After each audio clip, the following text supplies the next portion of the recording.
Hey, welcome to another edition of the Get Made podcast.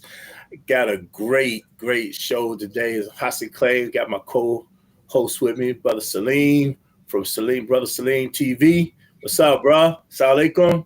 Alaikum salam wa rahmatullahi wa barakatuhu. Big brother, what's going on with it, man? Huh? I've been good.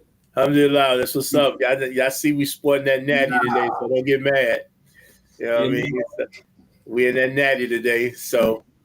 But man, I got a guest, Salim, that's coming on today, bro. That we had on before. The sister's been kind of inspirational for me. We're even getting the Get Made podcast started, bro. Oh wow! Sister stayed in behind me, man, and made me sure I stayed on my deadline about getting to it and everything. So when we started January 8th of 2024, she was like, you can't go no further than that date right there. You got to start that date, right? Mm-hmm. And accountability. She held you accountable. She was like, "Listen, man, with a bull whip, bro. It wasn't even no little switch. It was a bull whip, man. And so, but alhamdulillah, helped me out with a lot of things. Some of the verbiage that we was trying to put happen out here. So, and she's also an author. For those of us who remember the sister, author, content creator, speaker. Call her what you will, because sister doing a lot of things now. You know what I mean? She done grown up a lot since we first talked to her on here. So, Sister Kaleema Ameen, with the book Hidden in Plain Sight. How you doing, sister? Assalamu alaikum. Wa alaikum assalam. I'm doing well. Alhamdulillah. How are you? Well, alhamdulillah, I'm doing well. Glad to have you back. Glad to have you back. Always an honor to be here. Yeah. So, give us, right before we jump into it, tell us a few things that have been happening with you lately. This book blowing up. You know what I mean? I should be on bestseller by next week. You know what I mean? Inshallah. Well, currently what's happening is I'm just preparing for a keynote address at Masjid Al-Shahid in Charlotte for their Women's Empowerment Summit. And then the second day, I'll deliver a class on narcissistic manipulation, abuse, and abandonment. And I'm also preparing to train military chaplains in Chicago, also in August.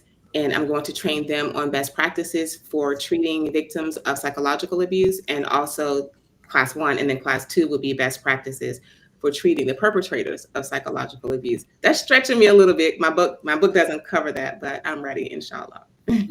Okay. So give some of our people the background once again, if you don't mind. Okay.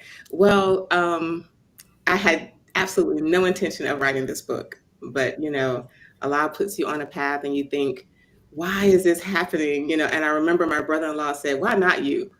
You're the best person for this to happen to, because you can write a book. And I'm like, I'm not thinking about writing a book. I'm just struggling and just trying to survive right now.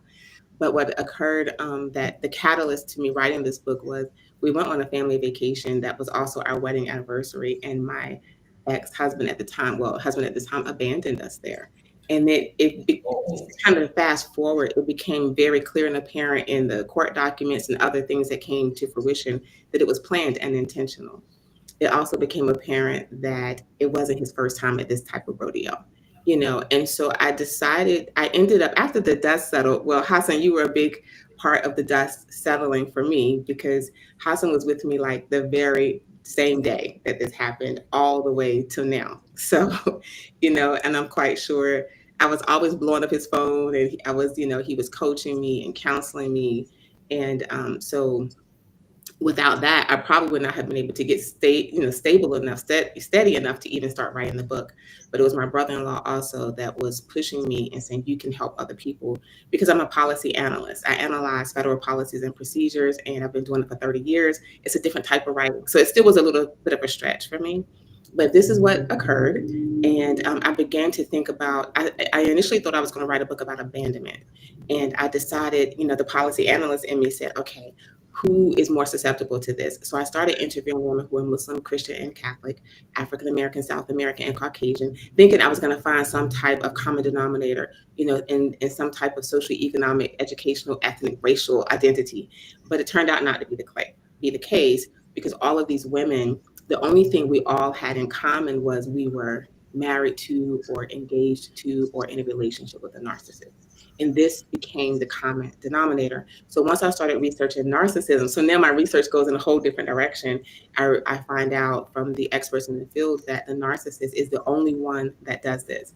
And when you think about narcissism, is on a spectrum. The low end of that spectrum is the covert narc. That's, what they call the white knight narcissist. They walk the walk, talk the talk, look the part of a good guy. This is the guy you find, in the pulpit, on the member, volunteering in the community. They're in service industry like teachers and places where they can be seen and where they can be in charge. And then you have malignant narcissists, which is that person you see coming up the street and you immediately cross because they mean you no good. They're openly abusing people, while the covert is abusing people behind closed doors, or just psychological abuse, which is kind of behind closed doors. There's no evidence of physical abuse. And then when you think about this, the epitome, the daddy of all narcs is the serial killer. And so the behavior of the serial killer is the same behavior of the malignant narc and the covert narc, just on a different level. And so that's why I call the serial K, like that's the daddy of all narcs, because they have no empathy. So they can do these things to people, groom, abuse, and discard. And the discard of the serial killer is permanent discard, right? The discard of malignant and the covert narc, can be physical and emotional, and but not life-threatening. So that, in a nutshell, is what started me doing my research. And I interviewed these women, created the case studies, combined the case studies. I'm one of the women in case study, I think, number 5. But I didn't interview myself. I did get someone else, another writer, to interview me so I could go through the same exact process as all of the other women. So I'm going to stop there because I said a lot. So that's how I ended up here today. Serendipity. Yeah, I mean, and I'm gonna let Celine jump in too, because I know the whole game and know the whole story. You know what I mean? And but today our focal point in dealing with narcissism, and I want you to actually jump on this one for sure from the beginning. We're talking about disorder. We talk about behavior or traits, right? And from your research, tell us the difference in between those two. Well, narcissistic personality disorder, you really would use that to refer to someone who has been diagnosed by a clinician, by a professional in the field. But there are lots of people who have narcissistic tendencies and traits and behaviors, which doesn't necessarily mean that they suffer from narcissistic personality disorder. The gray area is most people with NPD will not seek counseling or therapy. So those numbers are skewed. And in addition to that, when they do go to therapy, they're really going to try to groom the therapist. And if they can't groom the therapist, they're going to say that the therapist is incompetent. And if they can't convince you of that, they're going to say that you're a fool for going to therapy. If they can't convince you of that, they're just going to disrupt the therapy, interrogate you when you come back. All these types of behaviors are going to fall out. So it's really hard to determine the number of people, but really you're more likely to run into someone with those characteristics and those behaviors than an NPD. And also there's a difference between the person with narcissistic behaviors and the person that just has bad behavior. And that's two different things. You don't want to tolerate either, but you do want to really try to determine, who you're dealing with. What would make a determination? And I don't know how deep that will get from your research, right? Mm-hmm. The difference between bad behavior and narcissistic behavior. It's really kind of, I won't say easy it's really, I will say that, once you learn the traits and the behavior, you'll be able to determine if this person is exhibiting bad behavior or if it's narcissistic tendencies and narc behavior. Because are we talking about a person who's saying learn bad behavior? This is just learned behavior at this point. All of it is learned behavior. The difference is the person with bad behavior, you want to ask yourself a few questions to try to determine. And remember, I'm not a clinician. I'm a policy analyst. So I just analyze data, right? Right. And so you want to determine it first, look at the age of the person. If the person is 30 and below, this is an indicator that they may just have bad behavior, because your frontal lobe doesn't fully develop until you're around 25. So when you hear people say, oh, the brain doesn't develop till 25, well, it's not the whole brain. It's just the frontal lobe. What people say, the eye. The frontal lobe is the part that develops last. Unfortunately, this contains your critical thinking skills, empathy, and your ability to manage risky behavior, right? So if the person is under 30 and they're exhibiting bad behavior, let's say they're not thinking things through, they're making, quick decisions, that critical thinking is not apparent, they don't have empathy for others, and they're indulging in risky behavior, whether it's mental, physical, spiritual, financial, substances, the behavior is risky. Let's say they're under 30, they exhibit these behaviors, right? You may be able to determine, okay, this is bad behavior, which can be corrected because they lack the ability to maintain these functions, right? Mm-hmm. See someone who's over 30, 40, 50, 60 years old, and they're exhibiting this behavior, you can say, okay, the frontal lobe is fully developed in some capacity, and whether it's developed and used is a different story. And the narc leans into these abusive behaviors, not only on themselves, but on others. So you can kind of make a distinction if you want to work with that person, because a person with bad behavior, through what you're doing, Hassan, through therapy, can change, and they can lean into change and be a whole different person. We're all a different person than we were when we were 25, I hope. Right. But the narc is not going to lean into it. They're going to, like I said, a narc can't stop being a narc any more than a dog can stop barking, unless they are able to lean into some very intense therapy. And therapists say the narcissist is the hardest one to deal with out of all of the personality disorders. So it's just, it's a double-edged sword with them. Yeah, I mean, because I know even with my own, looking at that person there, is that sometimes they just have so many. And I hate giving this excuse a lot of times because it feels like an excuse, but they have so many traumas that they have experienced that they then, start acting out those things out on other people, right? Okay, I give some credence to that. I have a personal belief in that, personal opinion with that as well, is that you still have the ability to do something different if you choose to do different. Right, exactly. Right. So a person would have to want to do something different, right? Yes. Or want to give their other people a different experience. Absolutely. Yes. Right.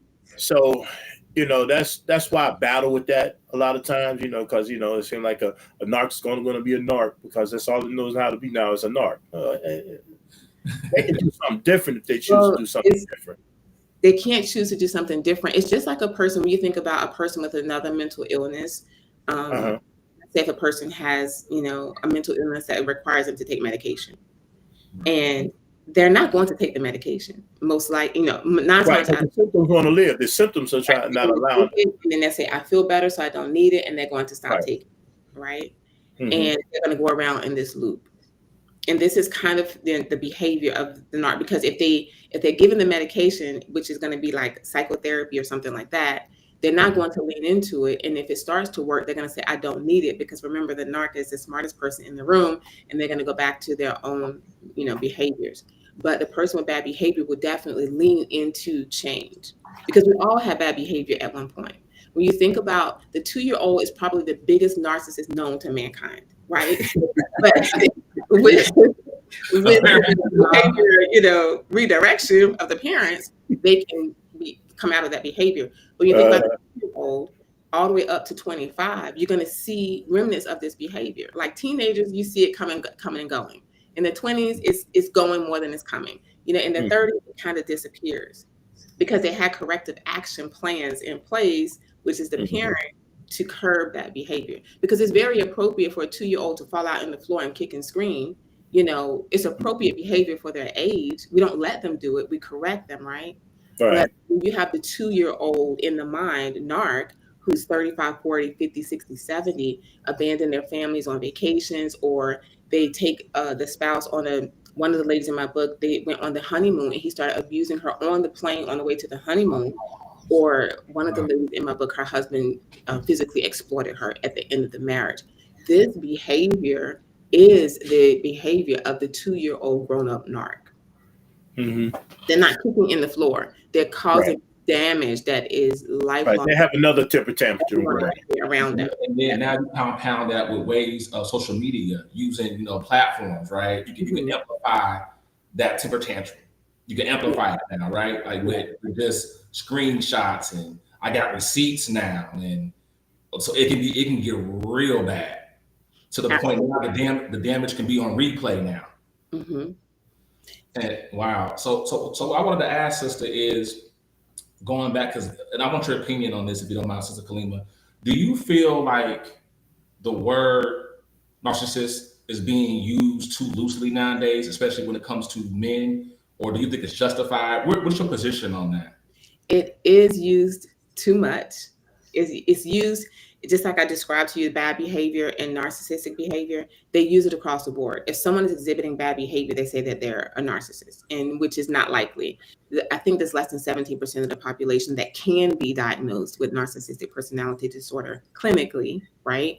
So when you take that whole thing, you're not likely dealing with a person. They may have some narcissistic tendencies and traits, and but they just use narcissism to cover the whole gamut. Right. And the reason why you find it more, used more with men than women is because there are more men.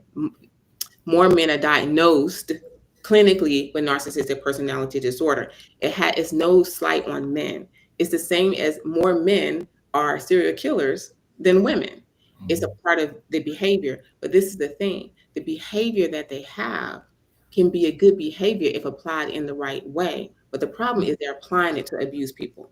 It's just a man has the instinct in him to physically to protect himself and his family.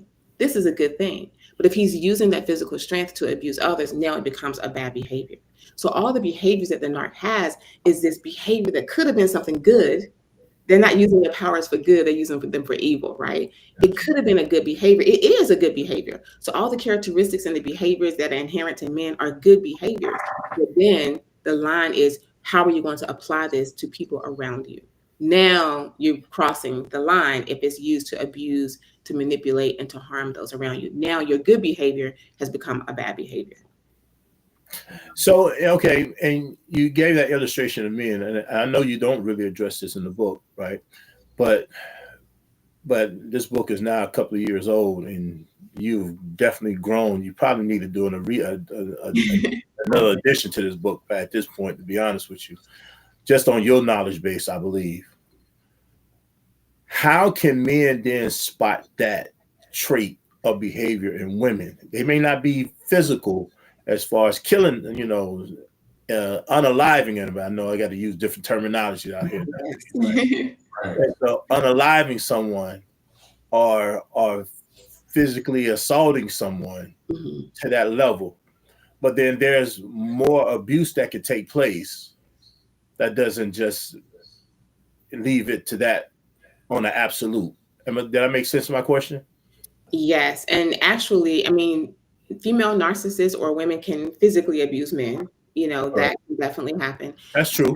Yeah, the 9 red flags that I talk about in my book apply to men and women. It just so happens I interview women only, because if I interview 5 women and 5 men, it would be the size of a dictionary. Nobody wants to read all of it. Right. Nobody want to read that. Exactly. Because, we got attention. We got very small attention span. Right. Yeah. Right. And so all of the 9 red flags and those 8 steps to recovery in my book apply to both. And I did, once I completed the book, before I went to the publisher, I had 15 men read the book. And the men came from different backgrounds, because I didn't interview men. So I wanted men to read the book to make sure it didn't give them the feeling of a male bashing book, because that's not my intent, and we don't need any of those.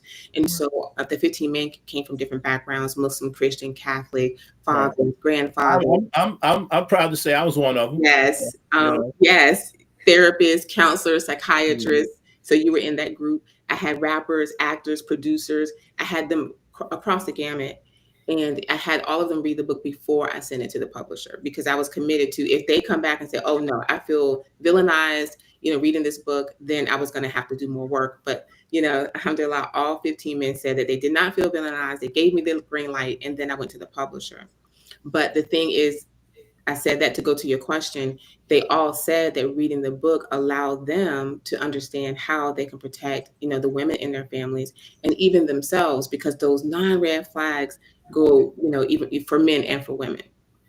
Can we touch on those 9 red flags? Like maybe a few. I know we don't have like. They're in the book, but. Okay. No, I'm just kidding. Yeah, so I talk about them all the time with on my TikTok lives. So the book is kind of spreading across because I'm constantly doing research and adding more information, right? And so I do talk about them. So the primary thing is that you're dealing with when you're thinking about a narcissist, you're dealing with a person that is really, if you want to put it in just the basic terms, is extremely self-centered and they're very manipulative. And no matter what, they feel like they can do whatever they want to do to get what they need. It's a 2-year-old grown-up, right? So you're looking at this person who's going to kind of, they're one thing about it, when we meet the narc, we're always thinking we're both meeting for the first time, but that's not true. The narc is always hovering and hoovering and watching.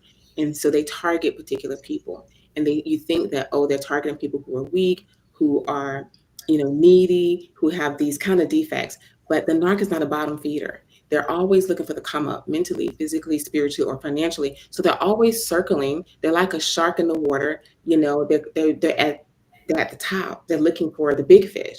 But it doesn't mean if they see a small fish at the bottom, who's more vulnerable and weak, it doesn't mean they won't go down there and mess up their life just because they can, because it's a narc, and then continue hunting for the big fish, right? So that's one of the things. You're going to see someone who's constantly, they're saying things like, we can be a power couple, or they're always interested in how something can turn out good for them. They will show up immediately saying that you're perfect for them, you're great. No matter what you say, they're going to say, oh no, this is great. They're going to align themselves with you mentally, physically, spiritually, and financially. Whatever you say you want and you need, and your hopes and your dreams and your aspirations for yourself, for your family, for your religious community, the narc is going to say, me too, I want that too.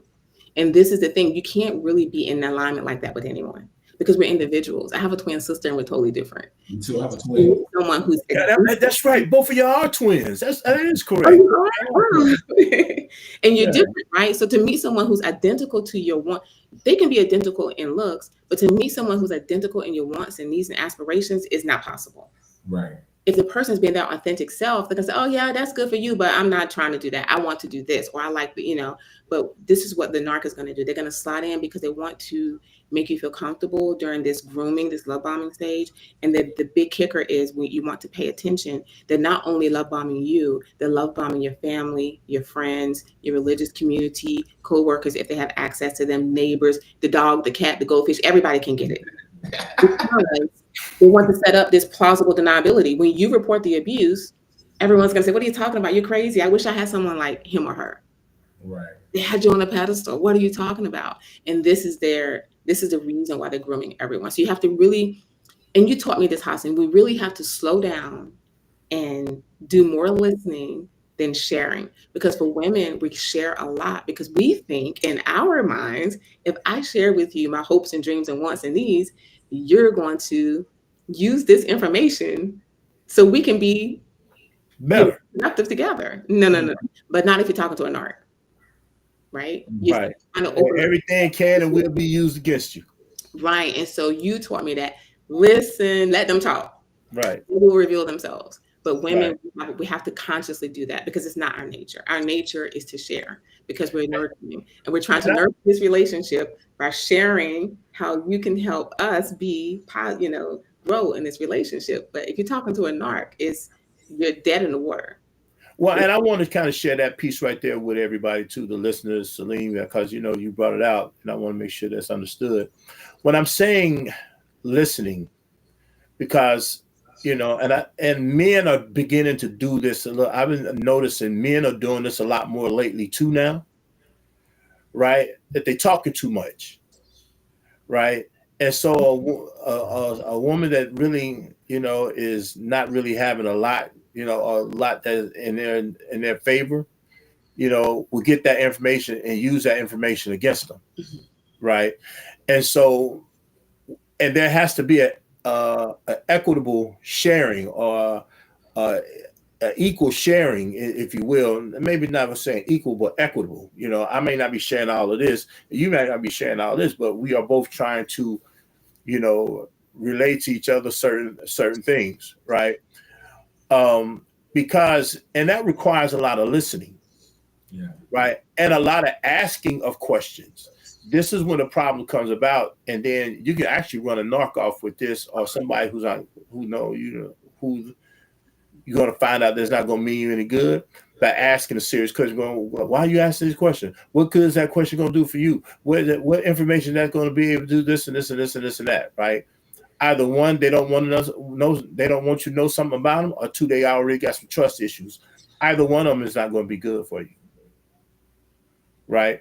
And so when I've seen women do this, and I've done this in real time, Salim, I've done this in real time in a premarital retreat that we had, right? Real time.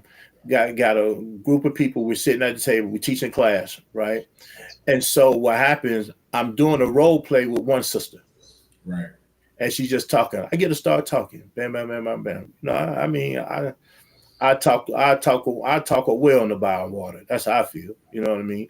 And, you know, I got her talking. She's talking. Blah, blah, blah, blah. Another sister, you can never get me like that. You never, because she see what's happening. And so I was like, oh, okay. And said, so why do you feel like this wouldn't happen to you? And she started talking. They say, you know, I got her telling me her whole life history. Open-ended question, right? It's just, I just went from one to another. I just stopped. Then everybody like, wow, you see how easy that was, you know? Because one thing, women will talk. Women will talk. Men begin to do a lot of it too. They probably been doing it. We just not catching on to it, right? I think it's more so that we're talking to, like, going back to transparency and honesty. Like for me, right, I'm trying to tell you what's going on, so that way it can't be down the line, brother. You didn't tell me, you know, you had this woman on the side, or you know, the divorce wasn't finalized, or this wasn't that, or this wasn't this. So is it more so they're just talking to kind of open the door to be honest? Or is it? Yeah. I mean, it's that, but you know, you still have to have some discernment in that. Right. You know what I mean? That all that still has to be layered. Correct. Right. I'm not saying transparency should be layered. Right. Okay. Let me make sure I'm clear of what I am saying. Okay. I'm not saying transparency should be layered. I'm not saying humility should be layered. I'm saying telling all your business should be layered. So there's a difference between telling your business and transparency. Right, because I'm telling, I want to be transparent about who I am, but I'm not just I just can't I don't know you to up and volunteer all this information to you like that. Right. If I walk away, you and I walk away from each other right now, you know, me and a sister walk away from each other right now, and she know all my goods. I don't know what she gonna do with that. And vice versa. I don't know. She won't know what I'm gonna do with that, right? So it should be layered on how you know that you have the open-mindedness to be. I want to be transparent. I want to be vulnerable. I want to have some humility because you know I want to trust. I want to build the idea of trust. Women and men are doing it. Men, and I'm glad you said that. Right now, I feel like I'm in a session. I'm glad you actually said that because this is the ploy that really been catching men with this whole vulnerable piece. Gotcha. Right. Well, I want to interject before you go on because you mentioned a couple of things that I wanted to respond to when you were talking about, you know, like sharing information and being transparent. We have to think of, you know, because by definition, a contract is we both have mutual benefit. And we both have a mutual risk. That is the definition of a contract. So when you enter into even this conversation, we're trying to establish a contract. We're going to both have benefit and risk. Mm-hmm. If we go into the contract thinking, I'm not going to be transparent and tell you things because I don't know what you're going to do with it later. That takes away my ability. That takes away the mutual benefit and risk. But if you're sharing information on the same level. But I think the other thing is with you, people will tell you stuff. One, because you're a therapist. Two, because you are who you are and you're a helper and a doer and a giver. And so they're going to tell you stuff. And I found out people do that to me too. After I wrote my book, they think I'm a therapist, and I say I'm not, but they tell me things that they otherwise would not tell other people. And so then we have, of course, we have to have the, we have the integrity not to share that information. But when you're thinking about a person that's a total stranger coming up and getting this information from you that you have no reasonable expectation of safety. So like with you, Hassan, and perhaps with me, they have an expectation of safety, that's different from the narc who shows up a complete stranger and all of this information has been pulled out of them. Right. And has a plan from the beginning. Right. They've been trying to enact this plan, whether it's female or male. They have a plan out the gate. And that's the part where we have to really determine, are we getting not only transparency, but finding out and verifying the information. And women don't do that because we're raised to be polite. And I'm not going, if you tell me you own a house, I'm not going to say, oh, can I see the deed to the house? If you tell me can I see your pay stubs? Can I see your tax returns? Can I see that you paid your child support? Can I see this? Not you tell me. Can I talk to the previous mom? So what you're saying, we're not going to do that. So you're saying so people aren't doing a correct due diligence at this point. There's no due diligence going on. It's at a high level at this point. Is that fair to say, or is that what you're kind of getting? And that's when you need a Hassan. You don't, if you feel like you're going to not be able to, or you don't want to be bombarded, you just shoot them his way. You know what I'm saying? Yeah. Oh, you go talk to him. Let him, because even as women, we have, and some men have the same characteristics, not saying that they have female characteristics. Some men are more open and they need someone to kind of stand in the gap for them as well, because they will be sucked into this vacuum. And now you circle back to my point. Yeah. Now you just circle back to my point. And that's the thing I'm saying. That's when I say I'm not telling nobody not to be transparent, not telling nobody not to be humble or have some humility. I'm not telling anybody not to be vulnerable, right? But what I am saying, all that still has to be done in layers, right? Because one of the things that I would know that if a person spills out too much, one of the things I'm going to naturally think that there's some emotional stability there, right? Because he's telling too much, right? I don't know where it may stem from or what it might be, and I might have to be willing to sit down and listen to it a little bit more, or they'll just be a little bit more empathetic to that situation or whatever, right? That's just me having to be me, right? But what I'm saying is, as men, because part of one of the reasons I wanted Kaleema to come on and talk about the book, because the book was written with women as the subject matter, right? But that same information is not gender based, right? You see what I'm saying? So everything that's actually written in her book can actually be used for a man if you can get beyond just seeing that, the case study, the interview with women, right? If you can get beyond that point there and look at, the information that's in the book, you will see that men get caught like this wildly, ridiculously a lot, right? And so therefore, and how they're getting caught with this type of thing here is that they have this whole idea of what transparency is. That's what gets you caught. That's what gets you caught in. And Kaleema, I want you to jump in here on these three levels here. First, especially that love bombing. That's how you actually get caught in the love bombing stage, with the transparency. I guess I don't know if I think I'm having some disconnect with that, because it kind of sounds like you're saying don't be transparent. Because I feel like that's why I keep trying to say. That's why I keep trying to say.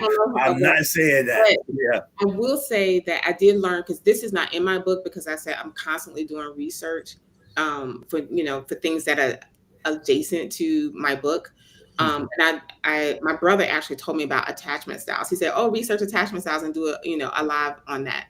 And so the attachment styles is what you're talking about. The man who overshares, right?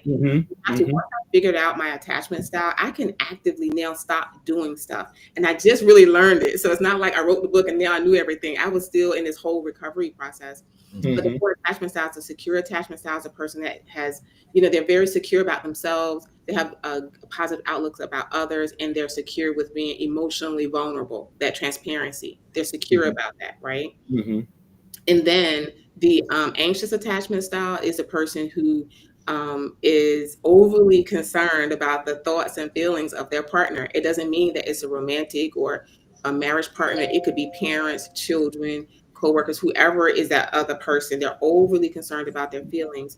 They have fear of abandonment, right? And they're constantly kind of quieting themselves and their wants and needs for the sake of others. That's the anxious attachment style. And then there's the avoidant, the person who is totally closed off. They are emotionally unavailable and they don't accept help. That person who never takes help, you have to take a look at them, because they're not accepting help because, one, they feel like, who are you to try to help me? And two, they don't want to owe you anything. They're not vulnerable. You don't have a mutual agreement, a mutual contract. Right. This organized attachment style is a person that's give and take. I want this and I'm pushing it away at the same time. Right. So once I learned my attachment style, which is secure with a combination of anxious, I can control that anxious behavior of making sure that everyone around me feels okay, even if I'm not okay. That's having the anxious attachment style. So the man who overshares, he's probably that person. Yeah, and I think the more important, overly transparent. Yes. Yeah, I think the more important word that I may want to use now, after hearing that sometimes we become unbalanced, and we call unbalanced transparency. Right. That's the overshare. That's the overshare. The overshare. Yes. Right. Sometimes nervous energy. Oversharing is also considered a nervous reaction. Right. And so but we've also been taught that sharing is a situation. So and I think Salim actually said it, because this is some of the things that's been taught, especially to men, men, especially younger men and the generation behind us or whatever, is that, especially my generation, we didn't do enough of it. And the generation before me didn't do it at all. Right. And so now the generation coming up on us and coming up on that there's this overemphasization or emphasizing on sharing. Right. And then where sometimes you can share too much at one time. Can we add sharing too much? That's why I say it has to be layered. It can't, there's certain information that's going to be given, right? Now, if you ask me a question, obviously I should answer your question, right? If you ask me, well, what about this, and this, and that? I should be able to answer that question to the best of my ability. Not just going out and blurting out, but then my grandmama did this, then my grandmama did that, and then my granddaddy did this. And, I'm just coming out with a whole bunch of extra stuff other than the question that was just asked me. Right. So can we attach to that and not just say don't overshare, and say don't overshare with the wrong person? Because from my standpoint with my book, once we have determined that this person is not, a narcissist, is not, that has your best interest at heart, I feel like it is okay to overshare. Share as much as you want, because then now you have real transparency. You have a full contract. You have mutual benefit and mutual risk. Okay. But I'm saying don't overshare with the wrong person. And that's what we do. We meet that person, and the narc is going to extract information, and you haven't determined who you're talking to. Do you think that if you determine that you're talking to a person who definitely has your best interest at heart, that there is no oversharing? What would be a sign then? And that's a great point. What would be a sign? I know we talked about the red flags. You talk about the red flags in the book, and maybe it might be a part of the signs. Maybe it be something else that you've actually picked up adjacent to this now, right? That we can make a determination that this would be a person to share with. Well, when we're talking about those flags, we talked about the person who kind of shows up, they're creating a bond where no bond exists, even something like using terms of endearment. That's why I know a lot of times I hear brothers say, I can't even call her queen and she's all been out of shape. Yeah, I'm been out of shape. You don't know me. right? And you're trying to create a term of endearment for me, queen, you know, dear, baby, whatever it is, mommy, all this kind of stuff. You're trying to create a bond, you know, a term, a familiarity with me that's not really there. And this is going to make my guard come down because you're calling me these terms of endearment that should be safe for someone who's personal in your life, not the sister you just met today. And I hear men saying they're overly sensitive because I'm calling her queen, but it puts me in a position to have to kind of acquiesce to it. Like, you know, you can just use my name. We don't know each other, right? So that person who comes in and just constantly is trying to get into a space of where we are more familiar than we are, or that you're comfortable with, because as a man or a woman, you're going to feel it in your gut. Like, I'm not really okay with this, but I'm going to accept it because the person is doing something that looks good, calling you queen, king, whatever it is, that the term of endearment they throw on you, and you feel like I'm going to look crazy if I reject it. And this is what's happening. Yeah, I agree with you. I've never been a big fan of the whole king and queen thing, like they're saying that when you meet a sister, hey queen, how you doing? I've never been a big fan of that. Yes. I stick with hey sis, you know, sister, or you know. Why is that though? Well, because I've noticed that like this is the Kaleema. Sisters don't. Some of them who are really like high level and vibrational, and they understand what's going on. They, like I said, letting your guard down. You know, they hear it so much, it becomes like a slick term almost now. Like, you run a game on me, right? Like, you know, hey queen, hey boo, and like mine is, don't call me your boo. I'm not your boo. You know, like don't call me. I get that a lot. A BB. You know, and like none of that. You know, like brother Salim, I'm cool with that until, like I said, that should be a sacred situation. But I'm noticing that some sisters have recoiled as recently of calling them queen. And then I think it's also got to do this rooted in, I think, what's happening now, and I'm kind of confused by it. If it's a feminist movement going on, this, you know, I noticed when the hey sis came out, right? Like the hey sis, are you okay? And then, but I think now we're in the era now where you have to be careful what you say to sisters in their inbox now, especially if you're in corporate America. You have to be careful of how you greet them. I was in my TikTok video today. I was explaining how I have sisters who want to hug me all the time. Hey, Celine, and we were trying to hug me. Like, no, you can't even do that no more. Like, it's getting to that level, and it's sad to say that. It's sad to have that reality happen now because, you know, it's gotten so, people have gotten so cynical with things. Like, it's like they're in their silo. They don't want people to touch them, and then you don't know if sisters are mad at brothers. And I'm seeing the sisters are mad at, you know, mad at men. So it becomes this thing where it's like, I'm not gonna say nothing to no sister now at this point. But you know, I think that all the things you just mentioned, I don't want done to me. Right. It doesn't mean I'm not, you know, approachable. Right. But I don't want people to hug me who are not in my personal circle. Right. Right. And those things are all, it's okay. It's not because of what do you call it? What is that? The feminist movement or the Me Too and all of that. I don't even subscribe to any of that. Right. These are basic protocols that we learned in home training. Even when my son was 6, we stand in line, I would tell him, if you can reach out and touch the person in front of you, you're too close. You're in their personal space. Everyone is entitled to their personal space, right? But at the same time, I think men are taking it as now we can't do these things that were not appropriate anyway. But we do have a whole area of space where we can get to know each other. And like you said, in layers, Hassan, reveal these things or come to these things. And so I think we're all experiencing it differently because all the things you just described that is kind of easy for a man is experienced differently as a woman. I'm going to say one quick thing. I'm going to stop there.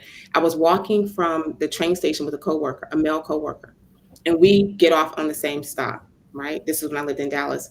And I started going to my car, and he said, "Where's your car?" And I showed him, and he was no one that was a threat to me. We were right on the train after work, and we got off at the same stop. So I was walking around the perimeter of the parking lot. He said, "Why are you doing that? Let's go through here." I said, "I don't walk down the middle because it's in the evening."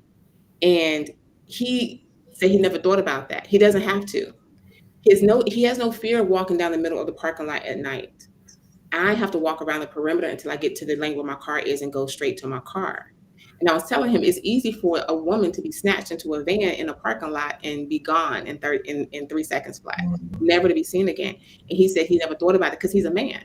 Right. So when you're thinking about those things that feel appropriate, like when the man calling sister queen and babe and all this kind of stuff, or hugging and this type of stuff, it's not experienced the same. And it doesn't mean that the woman doesn't want that experience with that person, but maybe not at this moment, like we just met. Let me ask you, so when it comes back to going back to trying a courtship process or trying to find suitors, right? Mm-hmm. Do you feel that kind of approach, there's other ways we can do things, but it limits it makes the men apprehensive, or the sisters, to it has this barrier where you can't even get to know a sister no more and get it's like, does it create friction is what I'm asking, to getting to a point of courtship that's going to lead to a healthy marriage, if that makes sense. But I think everybody should have that barrier. Men should have that barrier more, like not more than women. I'm saying more than they do, because you feel a sense of safety. You have physical safety, but men don't think about their psychological, mental, spiritual, and financial safety, right? Right. And women are thinking about their physical safety and also skipping over that part. It's like it's not balanced, like Hassan was saying. And so everyone needs to have that stopgap. Like a Hassan say, you know what, I'm going to shoot this person over here. If you can pass the Hassan test, now we can have a conversation. Right? Everybody need, but the brothers don't do that. They feel like I'm gonna go in it, I'm gonna jump in here. Next thing you know, they've depleted all of their finances. They've emotionally drained. They haven't completed any of their goals spiritually, financially, or career. Everything has been derailed because you have that sense of physical security. So you think I can go in. Right. And then you be the same brother on social media going in. Or now you I'm never getting married again. I'm never talking to all women are evil. No, you just you did the right thing for the wrong person. And when he told me that, it just it released me of a lot. He said, you were doing the right thing for the wrong person. And I was able to, okay, I get it now. Right. I'm not doing the wrong thing. You have to just not be doing the right thing for the wrong person. But if you have the right person, then you can go all in 1,000%. Because how did you make the determination that this is the right person, though? That's still he was talking about, like having that stopgap, like having that person, because sometimes because it still has to be layered in how you even get to that understanding. Right, because we have to have someone in the middle to do that. We really have to get away from trying to do it on our own, because what's going to happen is if you are dealing with a narc, they're going to 1,000% cater to whatever you say you want and needed and hoped and dreamed and feared and aspirations. They're going to cater to that. So if we don't have that person in the middle already to do the first screening, we're kind of shooting ourselves in the foot. We're starting out with a limp in this situation. Do narcs hate processes? Like if you're telling him, a narc hates a process. They hate processes, they hate rules, they hate boundaries. If you set a boundary, they're going to squawk. If you say, hey, I have this boundary, why do you have that boundary? What's wrong with you? You have trust issues. It's just, why are you doing this to me? Why won't you let me do whatever I want to do and run through your life and do what I want to do? Why do you have these boundaries? This is the narc, right? But the person who likes boundaries and limits is a safe person, but the one who doesn't, is not. So he's saying, let me go through that door. If you're saying that your wife killed your process, you got to a point where I want to be able to call you my queen or my boo or whatever. And you're saying, why are you pushing back against that? I'm doing something good for you. Right. But you're saying as a sister, I have a process. Like now I got a process for myself now. Mm-hmm. I've been getting sisters hitting me up, this and that. I got a process. And I'm telling them the process. I give them details. They're like, nah, I'm cool. I don't want to be interrogated. I'm like, it's not interrogated. It's a due diligence process. I'm going to find out about you. You're going to find out about me. We have a packet, the whole nine, right? And sisters is like, nah. That's the best way to weed people out. When you think about a job, like application process, they can have one opening and get 1,500 applications. Right. But the application process is so meticulous and just ridiculous that unless someone really, really wants it, they're going to go away. So now they're down to 10, right? So it's the same thing, because if the person doesn't want to filter through the process, then you already filtered them out. Don't go chase them. But this is what happens. People will act, you know, say, oh, you know what? They don't want to do all of that. But he seems like a really nice guy. She seems like a really good sister. You know, I'm gonna make an exception. And now you're done. Yep. Yeah. Listen. Now my situation it's a process. This is who you call. I'm gonna go through your channels. I'm gonna submit my resumes, my bank statements, or my charts. I've been asking for my chart. I'm cool with it. I'm cool with it. Not the my chart too. You said my chart here. I'm for it. Let's go. This is your process. Only my homie, man. Only my homie, man. Okay, but make sure now I'm going through your process. Now here's my process. Here's this packet. Here's my my liaison, or my person, my buffer here, my person that I got representing, you know, Brother Salim. You know, you get past this sister, then we can have a conversation. Like, okay. And so, but I noticed that I think that's what we're getting wrong, and we don't really have these processes in like I don't know if your Masha may have, Sister Kaleema, but I don't really see a good process. You know, I see emails, you know, giving lectures and talking. But I heard an email saying, you know, people are doing this and this and this and that. But we don't have a funnel and a process to get you from A, B, C, D, E, F to get to where we can have it to where everybody's been vetted, everybody's been screened, the background checks have been done, you know, the resumes have been submitted, he's employed, she's employed, or whatever it may be. You know, I checked his references. It should be like an application process, like right. So that way nobody has any excuses when it like, okay, nope. We did a thorough due diligence process at this point, and nobody has any excuses to why this might not work out. But then there's also the person that looks good on paper, right?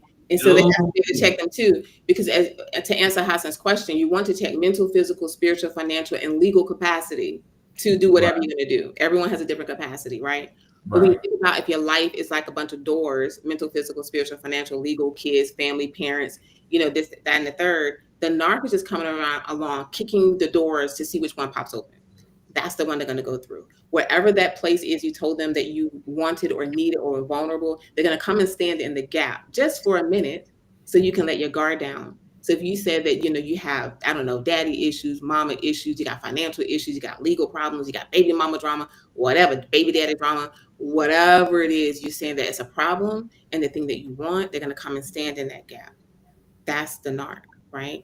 But when we're talking about screening them, then you have to have you have to be removed from it, you know, because I learned the hard way. As soon as you get involved, the whole process is skewed, because as soon as you have even these conversations, because the narc, not the well-meaning person, the narc is always going to be able to explain away any questions that you have. Right.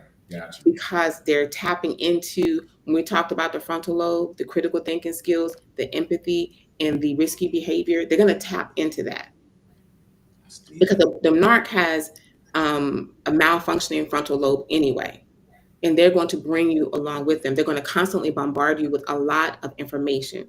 It's useless information. It sounds important and personal, but it's not. And once they hit your frontal lobe with all that useless information, constantly talking, giving you information, calling, texting, emailing, boom, boom, boom, they're hitting your frontal lobe. Now your critical thinking skills are skewed. Your empathy is more for them than yourself. Oh, you know, the brother, you know, he had a hard time. Oh, the sister, she had a hard time. You know, she got, you know, this, that, and the third. And, you know, because then now your empathy is shifting to them and away from yourself. And then guess what's coming next? The risky behavior. So now you're taking a risk. You're saying, you know what? I'm going to overlook these things, because this person is hitting my frontal lobe with all this useless information, calling me queen, calling me baby, calling me mommy, calling me whatever.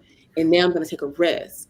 So now you're down to that third part of your frontal lobe that's going to be compromised, the risky behavior. And once the narc crosses one boundary, as simple as don't call me after 10 because I get up at 5 a.m. and I need to rest.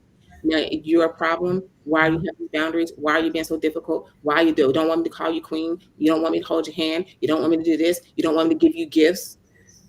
You know, people get offended when you say, I can't accept the gift, right? And I just went through that, like, no, I can't accept this gift. I'm sorry, thank you. But now you're offended. Why are you offended? I don't need to accept gifts from people I don't know. Kids don't take candy from people off the street. Why you want me as a grown person to take gifts from you? I don't know you, right? And so now they're trying to impact your frontal lobe and mess up your critical thinking, your empathy is shifting to them, and now also your risky behavior. It's going to go from accepting that gift, like the lady in my book, and now her husband is exploiting her physically. Because once they kick down one boundary, they're just going to keep going. They can't help themselves. The narc, I'm saying. But the person who's not a narc is going to accept all the boundaries, like you said. Oh, you have to go through this process. I just went through this with, Hassan, like, you got to go over there. I'm not even having a conversation. And if you can't do that, then that's my answer anyway. But you still got to get through that, right? Right. You have your process, Brother Salim. So as soon as they buck against it, you already got your answer. You don't even need to talk anymore. Like, I don't need to explain myself anymore. I just gave you the process. We go through more to buy a house, to get a job, and to get credit than to buy a car than it is to get married. Right. You don't question people on the job. Why do you need my this? Why do you need that? You don't question them. But you're going to question someone who's going to have access to your entire life, or you're not going to question that person or allow them to question you. If you don't, this is the person you're going to be sleeping next to. You're going to close your eyes to them every day. And that's what I remember I told I said, I should be glad that I didn't wake up with a pillow over my face. And she's like, I wasn't making a joke. I was just talking out loud. And she said, this personality type is the same personality type that unalives the whole family on a vacation. People are not falling off of cruise ships by accident. People are not getting lost going on a trip by accident, right? And so, yeah, Hassan, you're going to not reveal, you don't want to share this information with a person. You're going to close your eyes and go to sleep next to them. Mm-hmm. Wake up with a pillow over your face. Exactly. You know what I mean? And so, and one of the reasons why I thought this conversation would be important for our listeners, because, again, this is the Get Made podcast, and if anybody else don't know what the Get Made podcast stand for, manhood, accountability, development, enrichment. Sometimes we just got to pull our brothers up. We got to give them some information. And sometimes we have brothers who are out here who are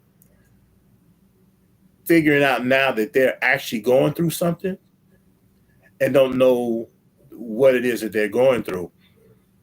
And with you writing the book, although, like you said, you did use as subject matters some women, but narcissistic behavior or treatment doesn't know no gender. Right. And so we have to then bring the information to people. Hey, look, this is how you might be getting caught. This is how you can potentially get uncaught. You see what I'm saying? This is how you might be running down rabbit holes, and this is you're setting yourself up to get pulled into a rabbit hole. Man, I'm often thinking about the movie 300 some years ago. In this movie 300, but everybody just getting kicked in the hole, right? And so, and it's like, it's like you just going to the edge of the goal and saying, yeah, kick me. You know what I mean? They get kicked over into this hole because you didn't set yourself up for the process. And I don't know nobody, I'm just going to keep it as a buck. I don't know nobody not even on this podcast right now who ain't went through that. You know what I mean? That we wasn't trying to, but damn near set ourselves up to get kicked over into the hole.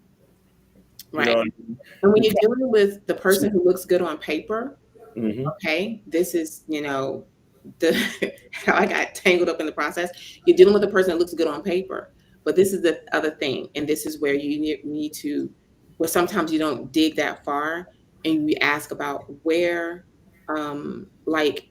you go and actually ask about their participation in that community, because the narc will hop from mosque to mosque, church to church, temple to temple, synagogue to synagogue, and they always have these missing blocks of time. But they'll say, oh, I was over in this community. But rarely do people go there and say, hey, was this person over here during this time? What were they doing here? It rarely happens like that. Even if it's a church, they hop from Islam to Christianity, back to Islam in a New York minute, and they have missing blocks of time that can't be accounted for. But this person can look great on paper, right? And then you kind of overlook that, wait a minute, they have this missing block of time, or they don't have a circle of authentic family and friends that are with them. They may have their immediate family, or narcs don't have friends. You're not gonna, and if you meet their friend, they have friends only to their benefit. and most likely they're not going to be engaged with them on a regular basis. They don't have friends, right? So these are the things that once you check out the paper, all this stuff needs to be checked out as well. Like, did you talk to someone who's been a long time friend? Did you know that they were over here at this particular community or in this church, at this masjid, wherever, at this temple, these missing blocks of time? And they have people, if you meet their people, you can, let's say you meet the parents or you meet the friends, and you say, oh yeah, she said that she was going to open a bookstore. What do you think about that? What bookstore? What are you talking about? She ain't doing nothing. She over there. They're not going to say that, but you can read their face. Like, what are you talking about? She's not opening a bookstore. Right. She's not going back to law school. She's not, trying to save for a house. You can read their face, but you may not meet those people to do that.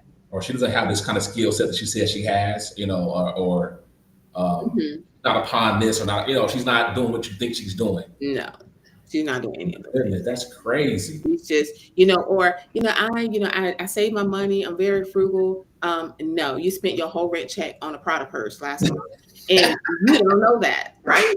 And now she's like, I need to be, held to, you gotta keep me at this standard that she can't even keep for herself. Because if you take your rent check to buy a Prada purse, then guess what? You don't have money. Right. Right. And so these are some of the things that men overlook. But the problem is, y'all got to take some, responsibility. Facts. You go for the glittery, shiny. Yeah.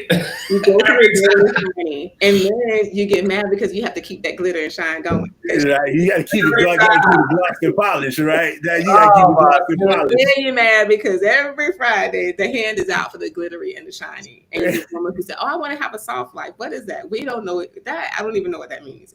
All I know is your men are going for the glittery, shiny, and she's telling you, you have to be able to think about this. You need to add up this stuff that you're looking at. This woman that I'm not bashing women who do this. If you can afford to do it, do whatever you want to do. But if you can't afford it, now you men should have a problem. So if you run it up against the glittery and the shiny, and you know that her glitter and her shine don't match her job, it does not match her income, then you have a failure to launch. You should, but you don't. Glitter and shiny, and then next thing you know, you have to maintain my glitter and shiny. Well, that's all well and good if all things given, but how were you doing this before? Because it's going to be a problem later. If you don't, my grandmother used to say, don't start habits you don't plan to keep. So it's going to be a problem later. But the men, y'all tell me this, overlook the, if you're going for the glitter and the shiny, what are you overlooking? What are you overlooking? Who are you overlooking? Mm-hmm. Right? And so you have to figure out for yourself as a man, like, do I want to maintain this? Because best believe it's going to switch to you maintaining the glitter and shining after you get married. Oh yeah. And that's the other thing, like, men go for that. However, men don't stay within their means. What do you say in your means with the party? Not just your financial means, but the woman that you're looking at. Is she within your means? Because you're going to have a problem in the end, right? Oh yeah. You're going to have a problem in the end. And so you telling my story, Hassan. Hey man, I ain't said nothing. Story, bro. Tell them my story. Hey man, sometimes I gotta let a woman tell it, bro. Yeah. So you know what you need? You need a. Because I was telling Hassan the other day, I was like, it's too bad that men don't have a wakil or wali. You need one. No, here's the thing. No, since I had it. I have that. But if she was glittering a certain way, she ain't gotta answer. She ain't gotta do this. She ain't gotta do that. And I would let them get around. Yeah, you go get your own process. You go and get your own twice. Get your own better judgment. Mm-hmm. Twice. I had the process. But only let it out flat from like, listen, this is our process here. We got this, we got a packet, we got some questions. Let me get in front of this for you. But if she came packaged a certain way, and the energy felt right when I met her. Oh, this, that. That's the problem. It's that energy. Because the narc is a shapeshifter. Yes. And they can match whatever energy you're putting out. Facts. And so you're putting out the energy of I accept the glittery and the shiny, right? Or you put out the image of, I'm frugal with my money because I'm saving for retirement. They're gonna, oh yeah, I'm saving too. No, she ain't. She over there getting massages and pedicures and Prada bags and all these, right? And so you can, they're gonna match your energy. So you need that third person, and not to even, like I said, with me, not to have a conversation even, because the conversation is where they're going to rope you in. It's the conversation, because people think, oh, I'm not in their personal space, but people can do a lot with a conversation. Oh, absolutely. And so you really need to determine all of those things, Right. to make sure you're not getting a glittery and shiny baby mama drama who really has no intention of, I mean, some men want their wives to work, and some don't. And that needs to be established. Right. And that's some of the onus is on men. If you really want a stay-at-home mom, if you really want a housewife, you should say so. Because the women who are not interested in that will definitely tell you, I'm not about that life. I'm not her. Right. I'm not a housewife. And that way you don't even got to try to force And nobody. you need to move on. Don't try to convince her to do something else. Right. Or the man who is looking to, have children, and he doesn't have any, and he's talking to a woman in her 40s, and she said, I'm not having any more kids. That's the end of the conversation. There's no if and maybe, and there's no maybe I cannot have kids too. If you want children, you should have them. If you don't, you shouldn't. Everyone doesn't want kids. But I'm saying those very basic things is what gets us in trouble, because we think, we can work on this. No, we can't. We're not working on that. You live with your parents, or we're not working on that. You're not currently employed, or we're not working on that. Want to have more kids, or we're not working on it. I'm 56. I'm not thinking about that. We're not working on that, right? So if you have to have your negotiables, of course, and then the non-negotiables, but we don't stick to those, because you know why? We get into this conversation on the phone, in person, and some of those non-negotiables slip away, because the person is telling you how I can't do this, but I can do that. I'm not going to shop and get a Prada bag, but I need this. I'm not going to do that anymore. I was only doing that because I'm single. No. And now the negotiables have slipped away. The non-negotiables have slipped away with the conversation. Fire. So y'all brothers, stop going for the glitter and the shiny. Say stop blowing for the glitter and the shiny. And okay, I want to retire me, run. Okay, retire yourself. You're a grown woman. Retire yourself. But Hassan and I talk about this. I'm kind of hard on that. I'm like, retire yourself. You can do that. We're grown. Yeah, I mean, she practiced what she preached. Now I ain't gonna get it up, but life retire me business. Like run for the hills. Unless that's what you want. Unless you intend to take care of a grown person for the rest of their life. Unless you're looking for a dependent. Some men are, and some men it works for them because they feel that's their space. But if that's not your space, go. It's not that it's wrong, but it may be wrong for you. If that's not your space and you don't want a full-grown dependent on your hands, go. But if you like that, and if you like doing that, some men do, then that's your space. Is there a setup? Is that the bait and switch? Is that still from narcissistic behavior? The bait and switch that I'm saying, no, I don't. I want to do this. I want to do this, and then get in, then try to do something else, or want to do something else. Is that from the narcissistic behavior? Yes, and I'm sorry, I got off track. So when you're still on track. We still good. When you're thinking about the love bombing stage, the me too, after you get down the line, and it's really going to happen when you challenge that person. When you challenge the narc, when you hold them accountable. Wait a minute, you said you weren't going to do this. You weren't going to go to the product store. Or wait a minute, you said, if it's a man, you said you weren't going to, buy this, I don't know, this car or whatever the case. You said you were going to, when you try to hold them accountable to anything that they promised you in the love bombing stage, that's when you're going to go into stage 2, demeaning and spirit breaking. Now, everything that they said okay to is, why do you want to save for a home? It's going to be too much. Why are you trying to get that promotion? You don't like the job. Why are you trying to work? You said you were going to, do this. Why are you trying to help your parents? You said they were not good parents. Why are you trying to help your kids? They were Why to make you doubt yourself? your choices, your family, your friends, your community, your religion, to make you doubt your therapist. You can't, everything is going to come into question because now you're in stage 2, demeaning and spirit breaking. This is the bait and the switch, because the love bombing was the bait and now you're in the switch, right? And now here comes a tornado, right? So all the hopes and dreams and wants and needs and goals and aspirations that you shared with the narc is going to be flung back at you in this tornado of why, and doubt. And then here comes the flying monkeys to jump on top of that and say, hey, you know, they're going to put in more doubt.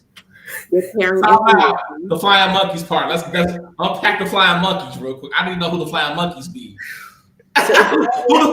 It's all a process. It's a process. Hey man, yeah. Hey, see, this is when we got to get you to. This is when we gonna get you to tune in to Kaleema Ameen's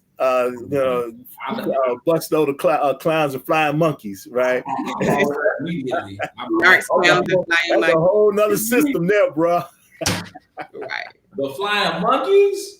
Oh my God, boy! Hey, now you're in stage 2, the demeaning and spirit breaking. You're in stage 2 at that point, bro. This is the best stage for the narc because they can love bomb you. What'll happen is when you call them out and you recognize and you see behind the mask, they're gonna say, "Oh wait, I'm sorry, I didn't know that you didn't want that, didn't need that, didn't like that. Let me do that over." And they're gonna go to love bombing again, demeaning again, spirit breaking again. You call them out, love bombing, and every time they love bomb you, you're gonna relax. Oh, that was a bad day.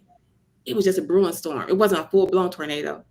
And then you go right back to where you were before, right? And then after they finish with that and get tired of their own game, or they're love bombing somebody else, right?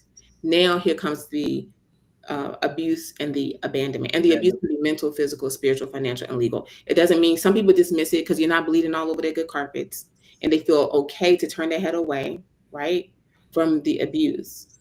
But it can be multiple forms. And then here comes the abandonment. And it doesn't mean that the abandonment means they physically go away. They can abandon the marriage mentally, spiritually, financially, emotionally, even before physically. Sometimes the narc won't even abandon physically because everything is good. Because really the thing that you call a marriage is a long date. And as long as it's going good for them, they're in. So they will stay and continue to abuse you because you're just on a long date. I don't care if it's 5 years, 10 years, 20 years. This whole situation with the narc is a long date. And as soon as they get tired of this date, they're out. You thought you was in the marriage, but it was a long date. It was a long date. Right. And they'll wrap that thing up real quick. Real quick. Just like that. Like it never happened. It's like it just never happened. They just disappear and it never happened. And they don't care anything back because it was a long date. Wow. So I hope that we got something out of this session today, out of this episode today. You know, Kaleema might have to get you. He turned his cap this way and he turned his cap that way. I'm like, I'm on the way here, you know.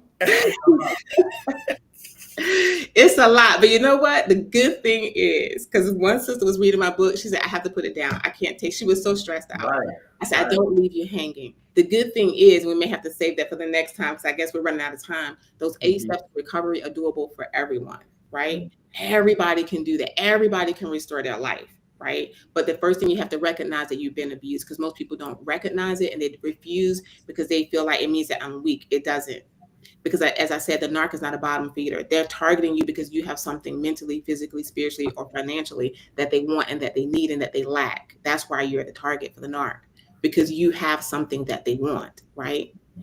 And the other thing is, when you're going through, like, I know I just kind of felt like I was drowning. Like, I'm just really going to go under right now. But then I realized, and was it pointed out to me, people are watching you and thinking you're treading water. And you're thinking, I'm drowning up to my nose. And they're like, oh, I'm up to my eyebrows. And they're watching and they're getting direction and hope and inspiration from that. So even when you feel like you're drowning, you know, and when you're really treading water, the person next to you is going under. And whatever you're doing, you can keep going forward and you can take them with you. It's always someone who has it worse. And we have to get over ourselves. Somebody else has it worse. And that's why I have multiple women in my book, because one of the psychiatrists that reviewed my book was telling me to just write about myself. I'm like, but I didn't have it the worst. I had it bad. I had the best of a bad situation, because I had a path out, right? But some people don't have that. So why am I just going to write about what happened to me? Because some people have it worse. We have to write about all the different types of situations that people encounter, and know that when I'm treading water, the person next to me is drowning, and I need to be aware of that and get over myself. Right. Doesn't mean that you're not experiencing pain. That means somebody might be in a little bit more pain than you. Right. And you can help them. Right. And you can help them. That's how you achieve post-traumatic growth. If you take all this pain and this anguish, this anxiety, this depression, and you lean it into something, it doesn't even have to be writing a book. Writing a book was my post-traumatic growth. It could be gardening, cycling, I don't know. It could be baking. It could be, anything that you start your own channel, start your own podcast. It could be anything that makes you want to get up in the morning, that gives you drive, to go on. That's the thing you want to lean into. And once you lean into that and you're able to help somebody else, it doesn't mean you're helping them from a narc. You could be helping them in another way, right? Mm-hmm. Once you can lean into that thing, your thing that you do well, and help somebody else, this is how you create this parachute for yourself. And you give yourself a safe landing. And this is your post-traumatic growth. The parachute was Pat in the bag with us in the womb. Allah pat our parachute with us. We just have to find the ripcord and access it and pull it. That thing that we do. Everybody has that thing that they do well, that gives them hope. Lean into that. If it's teaching Quran, whatever it is, that thing, that is the parachute that Allah pat with you in the womb. You just got to pull the ripcord. One more question. What advice would you give a man that may have been abused by a narc, right? And they have to close the chapter, but there's still unresolved things. What tips of communication can you give a man that has to communicate with a suspected narc? Don't communicate with a narc. You cannot get closure from a narc. All they're going to do is use the opportunity to suck you back in, to demean you, to humiliate you, to abuse you, and whatever you got from the narc is all you're going to get. You're never going to get closure from a narc. They are that way because they intend not to give you closure. Get therapy. Lean into it. If you go to therapy, people say, I went to therapy, it didn't work for me, so I don't believe in therapy. That's crazy. If I broke my leg and went to the orthopedic surgeon and they didn't set it right, I'm not going to walk around with a limp the rest of my life. I'm going to go to another surgeon and have them reset my leg. Right. The therapist, the Hassan, has to reset your frontal lobe. But if you go to someone who you don't align with in therapy, whatever the case, if it's religious or racial, ethnic, gender, you need to find someone you align with so you can be vulnerable to let help you reset. Don't go to the narc. You're never going to get closure from the narc. It's done. It's close it out yourself. You don't even need closure. Get your own closure. Right. And I think that's the bigger word. I think that's the bigger thing. You're never going to get closure. No, they don't intend for you to. That's their problem. They don't intend for you to have closure. No. Right. That thing is meant to be kept open as long as they can keep it open. Right. Right. And your seeking closure is only a means for them to kind of continue to dig into you. Mm-hmm. Mm-hmm. Absolutely. Every chance they get. Oh, for sure. Whew. Lord have mercy. You wake up, still with the narc. Like, how did I get back here? Right. Or you're getting abused again. Yeah, right. You're getting handled again. Yeah, and you're like, right. And only thing you can say is, man, I signed up for that. What the hell? I just signed up for that. You know why? Because you didn't acknowledge that it happened. You're not really acknowledging this person abused me. Even though I don't have any physical wounds, this person abused me, and you have to acknowledge that so you can move on. That breaks the trauma bond. The acknowledgement breaks the trauma bond. Gotcha. Woo, sister. She heat, man. She that curveball, man. I told you gonna like fire, man. She fire. So we're gonna end it out, right? Kaleema, you got some things that you want, how people can reach you, anything like that? Yes. Okay. I'm on all the social media platforms, but most frequently I'm at TikTok every Sunday night from 8 to 10 p.m. for Narcs, Clowns, and Flying Monkeys. You can see clips of that. I roll it over to Facebook and to YouTube. But if you want the whole thing, you have to come over to TikTok. And then, but I'm on Facebook, TikTok, Instagram, YouTube, on all the platforms. And I'm also available for public speaking engagements. I'm available for roundtable discussions. If you have a small group setting that you want to have a more intimate discussion about how we can make sure we're living our best life and achieving post-traumatic growth. So I'm available for roundtables, small groups, large groups, whatever you have going on, I'm available for that. And my book is available at Barnes & Noble, Amazon, iTunes, Google Play, and also on Kindle. I'm getting that book today. I want to get your feedback. I'm getting that book today. He gonna get it to you too. Now, don't get it twisted. He gonna get it to you. The book, the one, what's her name? Not Kaleema. Kaleema, but her name is Khadija. That's the one that's the Muslim makeover. Oh yes. Yeah. Oh man, she got a jewel too. I'm almost halfway through that. Yeah. She got a jewel, so I want to get her on the Get Made to interview her probably in a few weeks after I finish the book. I really do. Inshallah, I really do read the material. People say, "Oh, here's my book." I really want to, read people's books and not just get it in the habit. It's a placeholder, right? I really want to read the book, inshallah. So, but man, this sister I appreciate it because hearing a reality check for me about my abuse that I feel I suffered, right? And I'm not saying I was a perfect husband and all that, but I definitely experienced some of the things that you mentioned. That's why I was kind of like my hat. It was like, whoa, like I was kind of in my seat, a little squirmy a little bit because it was like I didn't know that I've been abused. Like I knew it because I felt, and I came into the podcast through vulnerability and about my situation, but I didn't know like all the details behind certain things. So and then you kind of clarified and put some things together for me today. So you definitely helped me out, and I want to appreciate you for spending some time with us today on the Get Made podcast. No, for sure. Salim, anything you got before we get ready to head out? Nope, I got. I'm still open if you have anything you want to promote or bring to the Get Made podcast. And shout out. I went to the Halal Food Fest and had a great time. It's so good to see Muslims and all together around and just seeing the families and the strollers and the brothers and the it was a beautiful event. It was hot, but Allah put a cloud over us and it got some drizzle and it cooled down. And so it was a great experience. So if you have anything you want me to promote out or shout out on the Get Made podcast, I'm still open and available for that. All right. So with that, we're going to end it out. Of course, your brother Hassan Clay, the Get Made podcast. You can find me on all platforms at the Hassan Clay Experience. Please subscribe to the Get Made podcast. Connect with me on Instagram and Facebook. And if you have any subject that you might want to hear discussed on this podcast, hit me or our brother Salim up at either one of us. We can try to see if we can make sure we can get it done, or even a particular person that you might like to see on the podcast. We'll try to definitely see if we can get them to come on and see if we can interview them as well.